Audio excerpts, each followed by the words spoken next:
The wind shoved Joe sideways, stealing feeling from her fingers and toes. It chased her with ghostly moans and creepy shrieks.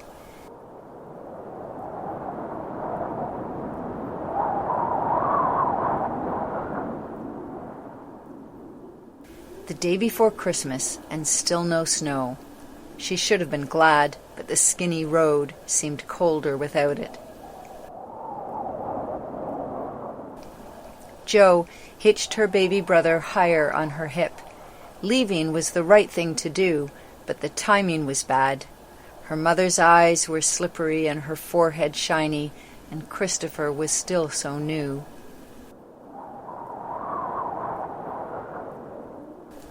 The wind elbowed Jo's mother and kicked her to the ground. "Stop it!"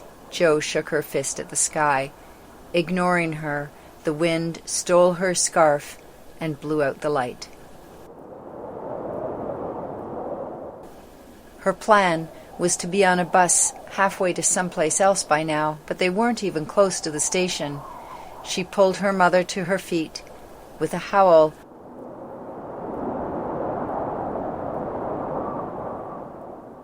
the wind forced them off the road and into the prickly fields. The farm to her left belonged to an old man as unfriendly as the wind. Franklin Murdoch. His very name felt like a curse.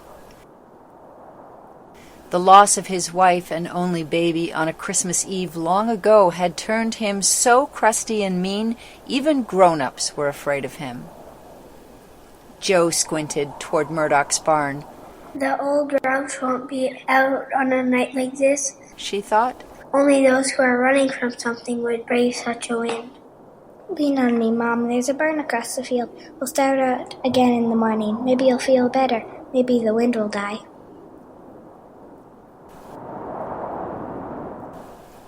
But when her mother steadied herself on Jo's shoulder, Jo feared she might drop her brother. "Okay," she said. "New plan. I'll get Christopher to the barn and come back for you. I'll be fast."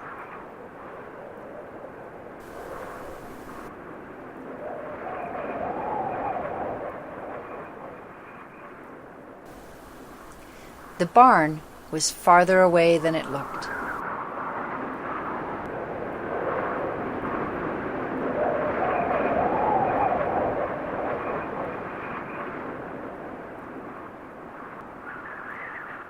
The more the wind pushed, the more Jo stumbled. She said words she knew she wasn't allowed to say. Reaching the yard, she hid behind a tree. Noting the single light in the simple house, she darted to the barn faster than the wind itself.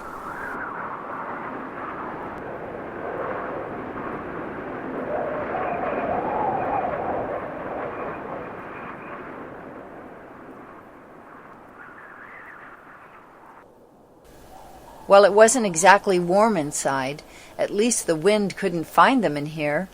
She wrapped her coat around her little brother and lay him in an empty manger. The cattle started lowing softly in the stalls around them. Quiet braying and the gentle baa of sheep joined in and rose above the stalls in a kind of lullaby.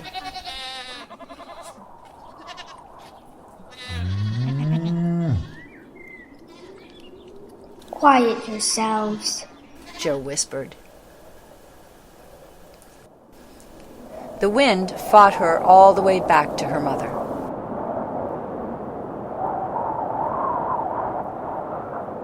It jostled and bumped them as they limped and stopped and limped their way back to the barn. As she lay her mother in the hay, heat rushed to Jo's face. The manger was empty. "Where is he?" Jo eyed the cows. She darted from stall to stall and fished frantically through the hay, but Christopher was gone. "Franklin Murdoch." This time Jo's words were a growl. Grabbing a shovel, she raged toward the house and peered through the window. Against the far wall, a wooden trunk spewed blankets and old photographs into the small room. An overturned bottle dripped milk off the edge of the table. The old man sat by the fire with his head in one hand and a crude wooden cradle at his feet. Jo pushed away from the window. She charged the front door and banged on it with her fist.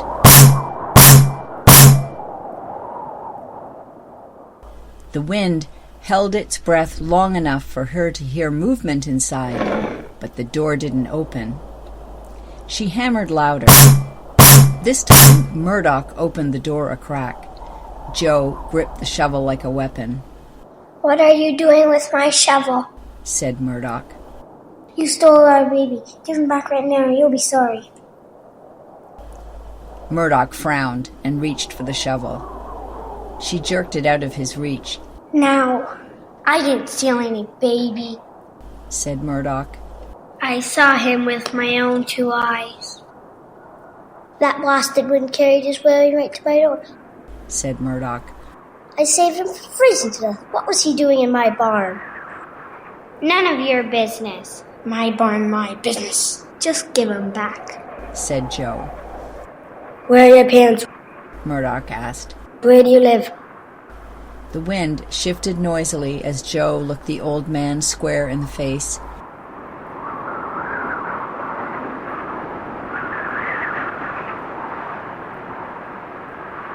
She pressed her lips together and scowled. "Well, you can't stay in my bone." Murdoch said. "Fine. Jo raised the shovel again. Just give me my brother and we'll leave your precious barn." "That's not what I meant." He opened the door wider. "Come inside where it's warm. We'll figure things out in the morning." Jo eyed him suspiciously. "There's something else you need to know." Murdoch's eyebrows pinched into a single gray line. "And what would that be?" "My mother is sick." Jo gestured toward the barn with the shovel. As Murdoch leaned out to look, the wind snuck behind him. It shoved him into the yard and blew the barn door open. Jo raced to keep up. When Murdoch knelt beside her mother, muttering gruff words under his breath, she raised the shovel in warning. "It's the 3 of us or nothing." "What are you doing out on a night like this anyway?" Murdoch struggled to his feet with Jo's mother in his arms. "Just be careful with her," said Jo. "Tell me your names at least," said Murdoch. "My mother's name is Mary. I'm Jo." As they stepped into the rising storm, the wind blew both ways at once, and a path of light from a single star opened before them.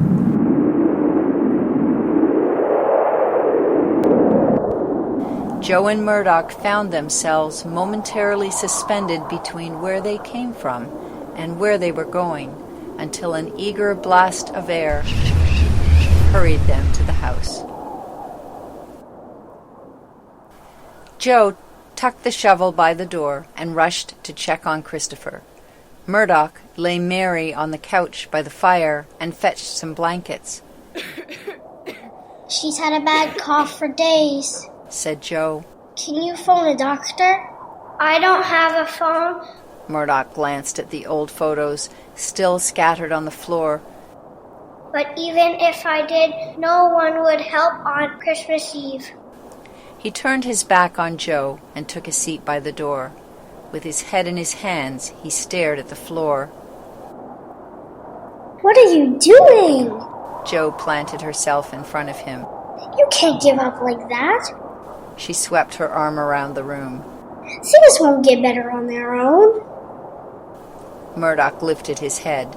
The crumpled lines of his face rearranged themselves. "Yes, ma'am," he said, standing.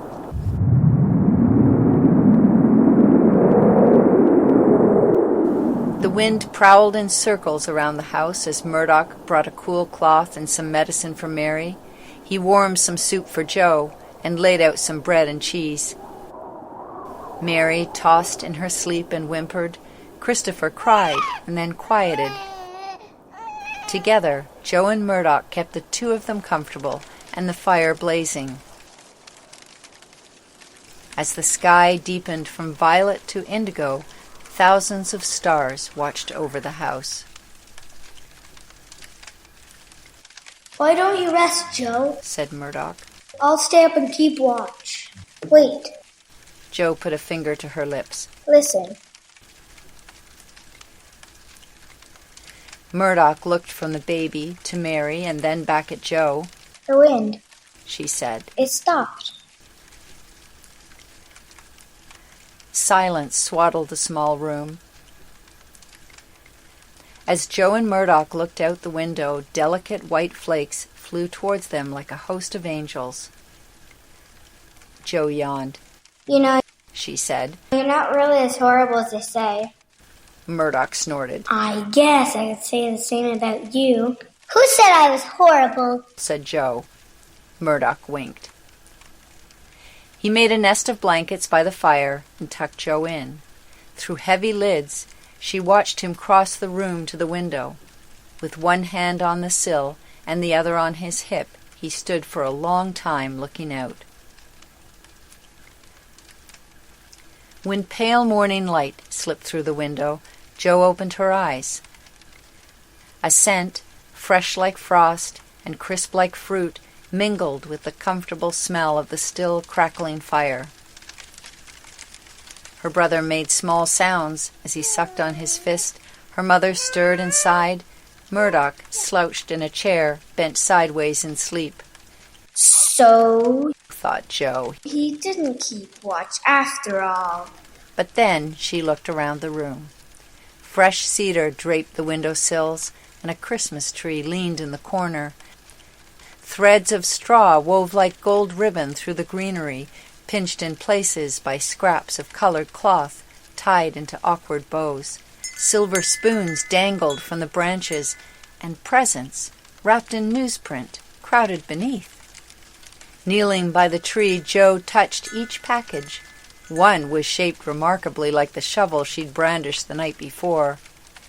Merry Christmas, Joe, Murdoch said from behind her. Merry Christmas, Mr. Murdoch, she whispered. Together, they opened the door and marveled at the blanket of snow the Christmas wind had blown in. The world that stretched before them looked fresh and new.